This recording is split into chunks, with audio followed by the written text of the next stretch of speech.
Bicara Minangkabau adalah bicara Islam. Semua tempat yang saya datangi, saya baru saja pulang dari Yogyakarta. Sampai di sana ketemu dengan Ustadz Salim Afillah. Ustadz Salim Afillah membawa saya ke tempat bentengnya Panglima Besar. Dialah Pangeran Diponegoro, anak Sultan Hamengkubuwono, anak raja. Tapi dia lebih memilih menjadi orang jihad fisabilillah. Kerajaan bapaknya tak membuatnya terlena. Kekayaan bapaknya luar biasa. Tukang penjaga kudanya saja 70 orang. Ketika kami melihat lokasi, itu menunjukkan Pangeran Diponegoro itu kaya sekali. Tapi harta tak membuat dia takut untuk melawan Belanda. Allahu Akbar. Pangeran Diponegoro yang kudanya tak tahu jumlahnya berapa, penjaganya saja 70 orang, saking kayanya, rumahnya lebar dan luas. Tapi dia tak takut mati. Ini tak punya kuda sama sekali, tapi bawaannya takut mati. Maka kita perlu berkaca. Dan Pangeran Diponegoro ini, masih kata Ustadz Salim Afillah, punya seorang guru spiritual, guru agama. Nama gurunya itu adalah Taftazani. Dan Taftazani itu berasal dari bumi Minangkabau.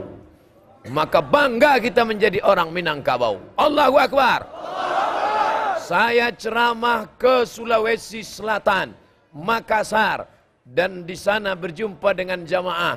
Mereka bertanya ke saya, Ustadz Somad dari mana? Saya dari Riau. Riau itu dekat dari Minangkabau, bersempadan perbatasan langsung. Kabupaten Kampar dengan Payakumbuh perbatasan. Ustadz Somad yang membawa ulama besar, yang membawa Islam kemari adalah seorang tokoh ulama besar. Hari ini makamnya masih diziarahi orang.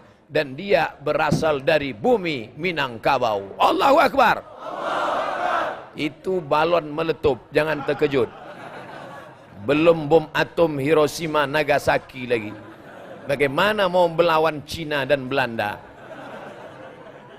Hadirin hadirat yang dimuliakan Allah Subhanahu wa ta'ala. Saya pergi berceramah ke Aceh. Di Aceh ada wali-wali Allah.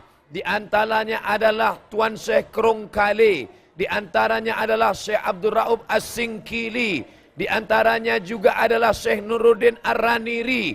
Tapi salah satu dari wali Allah itu bernama, dia adalah Syekh Muhammad Wali, yang punya anak bernama Profesor Dr. Muhibbuddin Wali.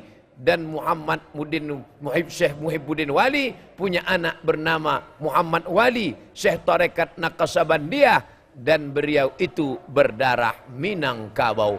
Maka kalau disebut Minangkabau adalah Islam. Pejamkan mata, sebut Minangkabau, terbayang Buya Hamka, terbayang Muhammad Nasir, terbayang Tuan Syekh Sulaiman Ar-Rasuli Inyak Candoang, terbayang Syekh Ibrahim Musa Parabek, terbayang Syekh Ahmad Khatib Al-Minkabawi, terbayang Syekh Muhammad Yasin Al-Fadani. Semua ulama-ulama besar. Jangan sampai kita berutang nama, jangan sampai kita punya nama besar, tapi ketika ditanya kita tak punya warisan itu sama sekali.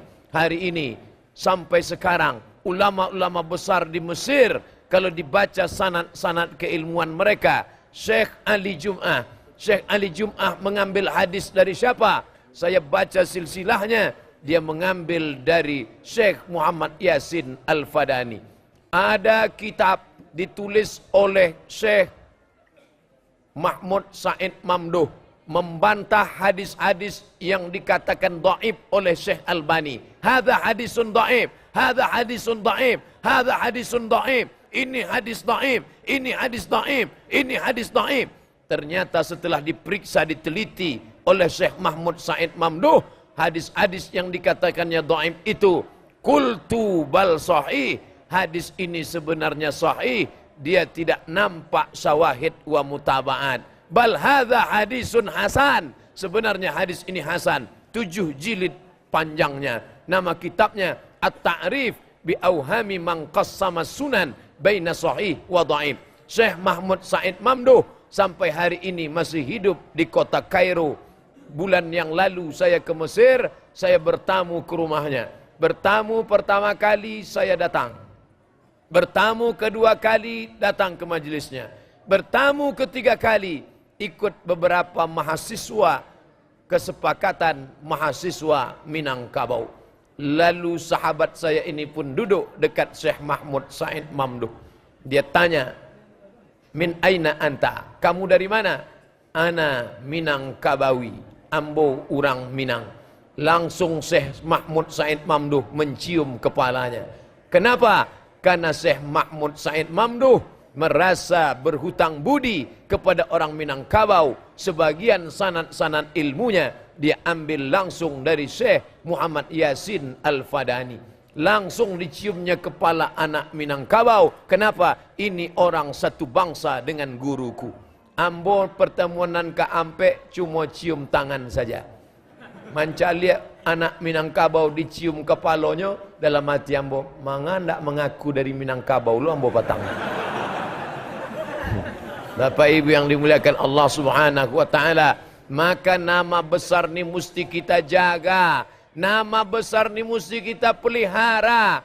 Ada orang dapat gelar doktor. Siapa dia?